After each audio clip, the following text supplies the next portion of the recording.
If you find yourself struggling going to the gym or keeping that consistency, I think this video is for you. Because going to the gym is there's a very physical aspect to it, but I'd like to talk more about the outlook, the mental side of things, your mindset towards the act of actually going to the gym. So I want to share 3 mindset hacks or perspective shifts, if you will, that guarantee you won't ever skip the gym today, and share my own stories, experiences that solidified this perspective shift for me, and how that 13 years later we're still going hard and progressing in the gym. And I'm going over these with the footage from last week's workout, because I don't have any other b-roll to show, and this is gym related anyway, so I hope you can bear with that, because this information is too valuable to just put out. So this is okay. We're in agreement. All right. I'll get right into it. Number 1, excellence is a habit.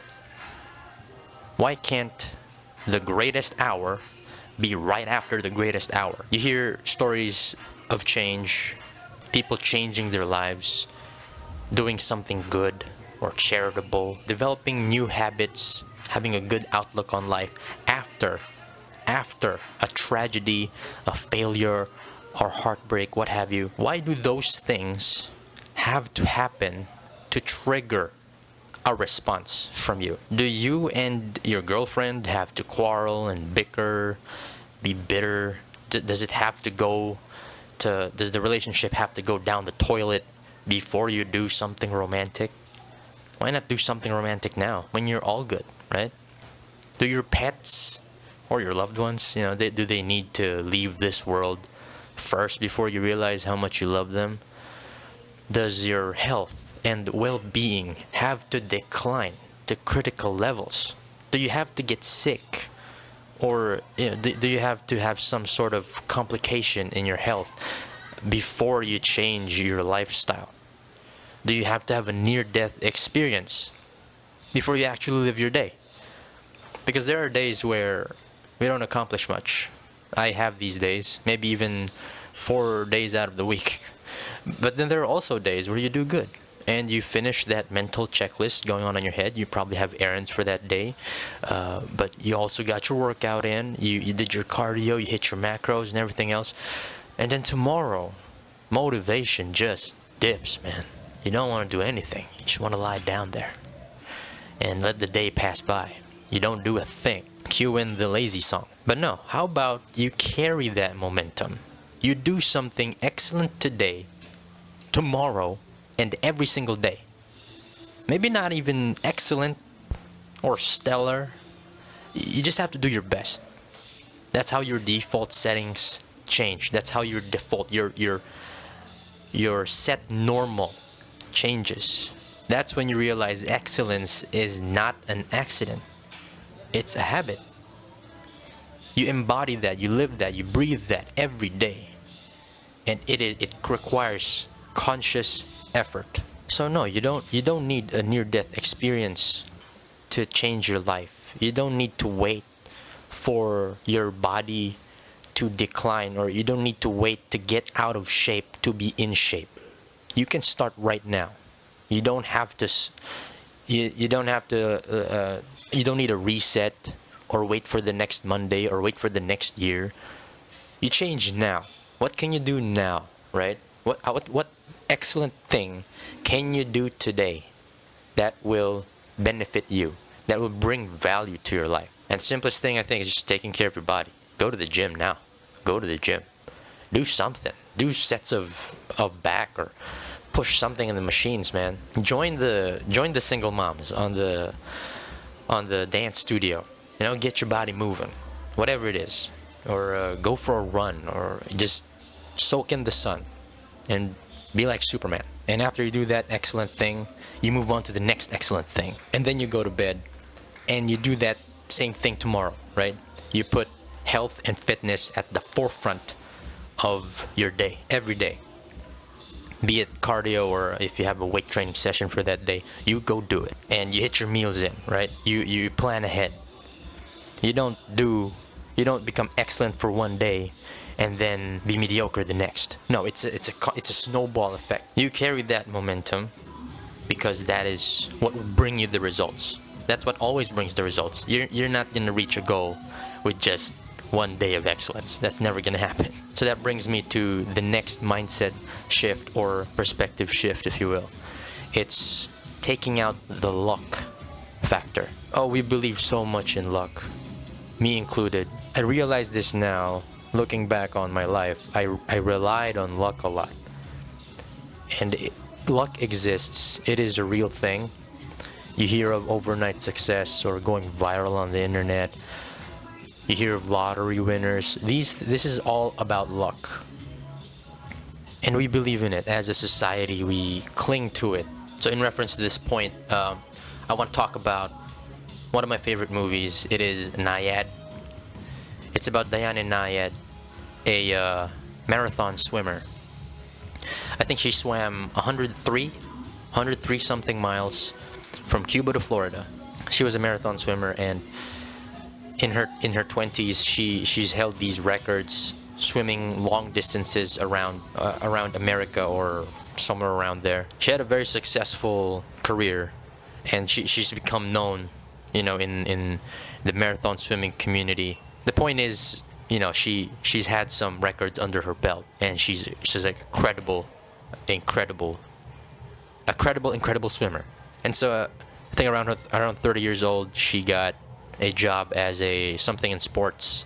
I think she was a sports announcer, or yeah, she had a career in that. She went into that job putting some of her dreams in the back burner. She wanted this epic swim, you see. She wants us to swim from Cuba to Florida. That no one has ever done it. And it's just been this epic dream that she never got to do. I would say she sort of left behind that dream to pursue this career in sports or sports media. One day, she just wanted to restart that dream. She wants to do the epic swim, Cuba to Florida, 103 miles. And so she would train. At first, to get into the swimming game again, to get her body accustomed to it again, she would start 25 minutes a day, and then an hour, and then 2 hours, and then 3 hours, even 8 hours. And she swims at this local pool. It's an Olympic-sized pool. You swim laps in it, and she would be on that lane for hours and hours and hours, man, until the pool closes. So she would train that long with each session. She's a marathon swimmer. She can do this. She would clock in 10 to 15 hour swimming sessions in open bodies of water. So she gathers this team to go out on the shore and attempt this Cuba to Florida swim, this epic swim. The first time she does it, she fails. Right? She can't get it the first time. It was devastating. There were challenges along the way. There was jellyfish, there were sharks. Maybe the tide wasn't great, the weather wasn't great, and she was wasting energy swimming miles and miles off the coast and veering away from her destination. Second time she failed, third time she failed, fourth time she failed. And then there's this fifth attempt. This is the attempt that she was looking forward to, and where she actually did it, right? And so she was, I think she was maybe 80, she was within 15 hours. 15 hours of the Florida coast, and her trainer said she can see the Florida coast, the city lights right there as she looked in the horizon. Keep in mind, she was already probably 80 or 90 hours in, right? In this swim. No, 80 miles in this swim, and this was a 52-hour swim, right? 52 hours, swimming for 52 hours in the open sea with no assistance. And so she could see the horizon. And her trainer says there's just 10 or 15 more hours to go and you'll reach the shore, right? And then if I heard that, oh my gosh, 15 more hours. Well, how am I going to survive that? But no, Nyad ensured this because she already clocked in 10, 15 hours of swimming sessions. This is her normal. This is her default, right? She does this in training dozens and dozens and dozens and dozens of times over the years of each attempt. And so in her mind, when she heard this, oh, send 15 more hours, she was like, oh, 15 more hours? Do you know how many 15-hour sessions I've done? I can do this. My body can do this. So now it just becomes a mental thing where she just pushed and pushed and pushed. And I think it was September 2013. On that very day, she reached the shore that beautiful Florida morning. A crowd was gathered around her, and she was walking towards the shore. And people were in shock. They were in awe. And I haven't mentioned, man, this was a year, 30 years in the making. She is 61 years old already. 64, I think. 60 something. So she accomplished this goal at 60 years old. Man, 52 hours swimming in the open sea, 100 and something miles. What an accomplishment. What a feat. And you can't do that by a stroke of luck. No, she had to ensure it with the months and years of training. So I also have my own story about relying on this luck thing, and it was my thesis. I am an architecture graduate, and we had to, at the very end of our collegiate studies, we have to defend our thesis, right? So the first time I have this concept of an elementary school where it's circular and it had this 5 floors, and I just made it look good stuff. I admit that I didn't do much research. I just wanted a good looking drawing board of these graphics and stuff, and there was no real substance to it. I couldn't find the problem, because you have to find the problem and create a solution for that. And I didn't get the point of a thesis. What is a thesis? You just create out of thin air and create a problem out of thin air. I didn't get it. I was rushing through it. It was not a very stressful time in my college years. And so thesis defense day came, right? I was hoping that the panel, the judges that will judge my thesis, they're in a good mood, and that these are the merciful professors, the good professors in our school who weren't harsh or anything. I hope that they let me slip, I hope they pass me, because I'm a good student. They know me, and I prepared good food for them, so that you provide the food for them, because they're the panel, and it's like sort of your payment for your thesis. And I was hoping for good luck. I hope they're not that attentive, or they're complacent there, or they're just lazy to judge and stuff. And so, guess what? Of course, I failed that thesis. I didn't have a substance to back up my claim, to back up my solution for this dream elementary school that I wanted. And it was a very embarrassing. It was a very, very embarrassing revelation. I did not go home with a smile on my face. I was the saddest I've ever been. Good gosh, that failure. It hit me really hard. But then I had to assess, what things could I improve on? What was lacking in there? And so I redid my thesis. I went to the different schools, saw it with my own eyes, right? I realized that no, I cannot rely on luck anymore. Let's get off my lazy bum and actually visit the schools. What is the problem, right? I visited around 6 to 8 elementary schools around my town, and I saw the problem. I was there. I breathed the air. It was an elementary school, so it smelled like feet and wet notebooks or something. I don't know why they're wet, but it always rains in here, in my country. But yeah, the point is, I did my research, right? There is a claim, and there is a credible source of information and a credible solution to a viable solution to solve all those problems, right? So I showed that in my thesis, and I was really, really tired. I had only a few weeks to prepare, and then I remember on the very last night that I had to prepare the slideshow, my presentation. There's something missing. There is something missing in it, and it doesn't show the solution that I wanted to express. I did one last slide where I compared the problem, the old elementary school and then the new elementary school. I put them side by side. I put all the data in there. This one has more classrooms. This one has more storage. This one has better, some better acoustics or something like that. I just showed the data there, raw and unfiltered, right? So there was a clear problem, a clear solution. And I said, okay, that's done. I want to go. It's thesis defense.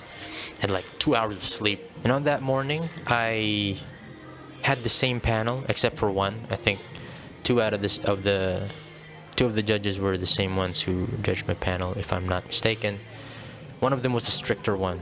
Yeah, she was a very well-respected professor, and she doesn't pass anyone in the thesis not by luck. You're gonna have to convince her real well to pass the thesis.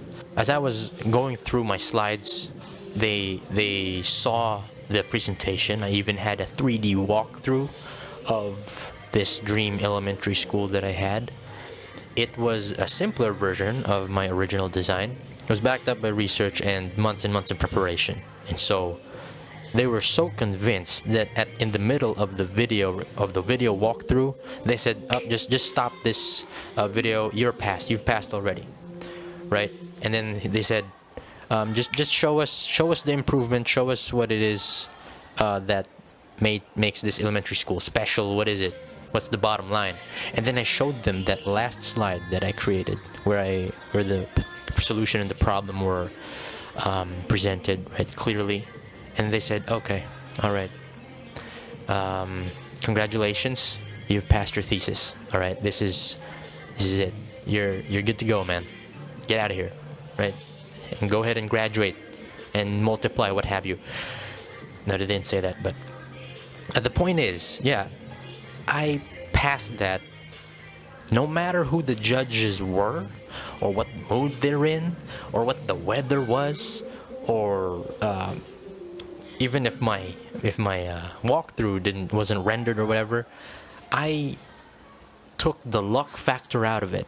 I ensured it months and months beforehand, and maybe a little bit toward the end with a little bit of cramming, to ensure that I passed this, that I showed that I got what a thesis really meant, what I was proving. And so I passed my thesis. That my second defense, yeah, told my mom the good news. We were both crying. Everyone was crying because, I thought I would quit architecture forever, or change school or something, or I wouldn't even graduate. It was that emotional, right? And now in relation to fitness, I remember my first competition. I always wondered how competitors got ready for a show. How do they make sure they were shredded on that day? Heck, to the very last second they step on stage. How do they do that? And they look so amazing on stage that there has to be some kind of secret, right? So I understood this during my college years already, but of course in my first competition, before I even got ready for my first competition, I've already tried losing weight 3 or 5 times, and I got shredded 3 or 5 times before actually competition prep. And I was doing that by counting my macros and tracking my workouts and my cardio. And so in every competition, I came out leaner and leaner and leaner and fuller each time, because of the years and years of experimentation beforehand, right? So there was no luck factor involved. Like, I was gonna get shredded on that day if I chose to get shredded on that day. And so I went into my first competition. However, I still relied on good luck, because I was hoping the judges were merciful or complacent that day. I hope my fellow competitors aren't as shredded or didn't bring their A game. I hope I get pumped up enough or carved up enough or nailed my posing. Just some last minute adjustments. I was relying on those factors, right? I would pump up 2 hours before the stage because I felt so small. However, in my recent competitions, I was calm. I learned from all the other failures where, the competitions where I didn't place. I was calmer with the recent competitions, just the 2024. Yeah, that was my year. I was very proud of that because I didn't need luck. I already ensured the preparation years ago. Pumped up or not, I was going out there looking my best. Carved up or not, there is hard work to show off. I practiced my posing hundreds, if not thousands of times. No matter who the judges were, no matter what stage I'm in, I was going to place, I was going to score high, or even win. Lo and behold, I won. I won champion. I was a champion in the novice tall category, and I didn't even pump up hours before the stage. I actually pumped up 20 seconds before the stage. I just did a few sets of push-ups, right? Because I knew that in my head, like, all right, I did my best. All I need is just this little pump, and when I go out there, I'm gonna kill it. I'm gonna have the best physique, and I'm gonna beat my previous look, right? I was gonna look fuller than myself last year. I know I did my best. That's why on this channel I talk a lot about tracking your macros and your nutrition. Ensure the growth. Ensure that you hit your goal protein. You don't go in the gym blind. You don't go through this fitness goal blind. Oh, I did some reps today. I went to the gym today. I sort of hit failure today, and I felt some of that burn. I did my cardio and fasted for 18 hours today. Assuming you're doing some kind of intermittent fasting or calorie deficit hack or what have you, and then you hope you lose weight tomorrow. If you approach your fitness goals like that, you got a sad thing coming. You're still trying to lose that fat 3 months ago, where you could have gotten to that point today if you ensured it. That's why we encourage going to failure on some sets. We go to failure so that the muscle gets the message. You don't wonder if you grew the next session, because the numbers will prove it. You have this track record of your lifts and your reps and how you felt that day. You're tracking everything. When the numbers are going down, you have to adjust something. When plateauing happens or atrophy happens, if you don't track it, you won't know. You'll still be in the same place long before you realize it, right? That's why I preach a lot of tracking and being meticulous and being structured in your workouts. So going to the gym today ensures that you're a step closer, right? You're a step closer to that goal. So this is a supplement to my final point here, which is burning out. How do you not burn out mentally, right? At some point, you're gonna burn out, and this is real. I experienced this multiple times, and I bounce back from it every time.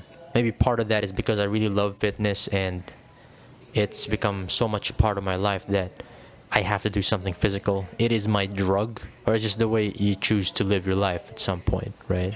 But we do burn out, and this is a very real problem. And I learned this from Greg Plitt. He says, you don't burn out mentally because you always burn out physically, right? Let me repeat that. You don't burn out mentally because you always burn out physically. Now, when I first heard that didn't make sense to me. What the hell does that mean? What does that mean? Well, let me explain. You burn out mentally because you don't see results, right? You go in the gym day in, day out, months and months on end, and you don't see these changes. And so you burn out mentally. You stop, you quit, you throw in the towel. That's because you don't burn out physically. You're not doing everything you can for that very personal goal you're going for, right? That a goal that only you will see and only you know, like, to your core. Whether that be have that beach body or lose 15 pounds. There is this goal, but you're not doing everything you can. You're not living it, you're not breathing it. You don't have your mindset to it. You're not obsessed about it. And so you're going into the gym half-assed. You're not counting your macros. You're not structured in your program. You skip some days here and there, and then hoping that, I hope I lose my 2 pounds this week. I hope I add 1.5 pounds to my bench press. You're not gonna get those results by half-assing everything. You have to burn out physically. You have to go all in, balls to the wall, right? Even if you don't look like the part yet, you go all in.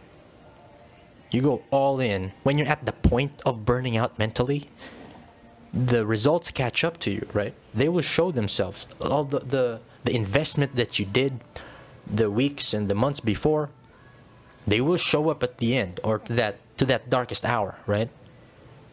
You're gonna have those gloomy days where, I'm not seeing any changes, but then you step on the scale. I lost 5 pounds this month. I lost 5 pounds. I'm doing it. I added an inch to my arms. I lost an inch on my waist. And so you're mentally awake. You got that fire again. You keep it burning. You don't burn out mentally because you're doing your all. It's a very mental thing. I'm actually at that point right now where I've been trying to lean down for, let's just say I'm trying to lock in for the past 3-6 months, right? And I couldn't get my bearings, man. I'm struggling. I've had these injuries on my thigh and on my finger, just preventing me from being consistent. Only now am I trying to get that mojo back in. It's happening right now, and it's still not perfect. I still falter. I still fall off the wagon. Some unexpected things happen. Heck, the past 2 weeks have been so hectic for me. But I've been doing the best I can to make sure I'm going to the gym 4 or 5 times a week, and even doing my cardio and my steps in, right? And it is because of these mindset shifts that keep me going. And so don't be afraid of burning out physically. You go all in because it's gonna pay off. I promise you, it always pays off in the end. You're not gonna see it tomorrow. You're not gonna see it, maybe not even next week or next month. You're gonna see it when you've done it so many times that you can't count it anymore. It's just ingrained in you. That's how much it takes. That's how much it will take. Yeah, there are no shortcuts, man. There are no shortcuts. You'll have to experience physical burnout. Not to the point of injury, right? Don't get me wrong on this. It means doing your best and giving it your all within the parameters of smart, effective training. And so I preach all this on this channel, and you'll see this in my workouts as well. As a natural athlete, we have some limitations, especially when it comes to recovery. That's still not an excuse to not go hard. You can go all in, man. You can do 5 sets of something. You can do 7 sets of something. What's stopping you, right? Don't be afraid to add 10 more minutes to your cardio session. Don't be afraid to add 1 more workout session. Don't be afraid to go into 12 a.m., 1 a.m., 2 a.m. working on something. Be it being late in the gym, late night, some of those late night sessions, or those late night walks or cardio sessions. Don't be afraid to do that. You go do that, man. You go do that 30, 45 minutes. Heck, go for an hour, right? Bang out some music. Make it your meditation sort of state. Don't be afraid to do extra work, right? Because it's gonna pay off in the end. Burn out physically, man, because that makes sure you never burn out mentally. The results will come to you. I think that was longer than I expected. Man, if you reached this point, man, thanks for watching. I've recently been writing my Project Magnitude. Yeah, I'm creating this brand, Project Magnitude, and I've just written my first ebook. If you want to grab a copy of your beginner program, I have it linked in the description. We're almost at 1,000 subscribers. So if you can hit that subscribe button, if you want more content like this, more stories, more mental stuff, and more also some daily life stuff, you can subscribe to that. I post once every year. I post when I can and when there's something valuable to share. And so make sure you don't miss out on that. All right, peace. See you on the next one.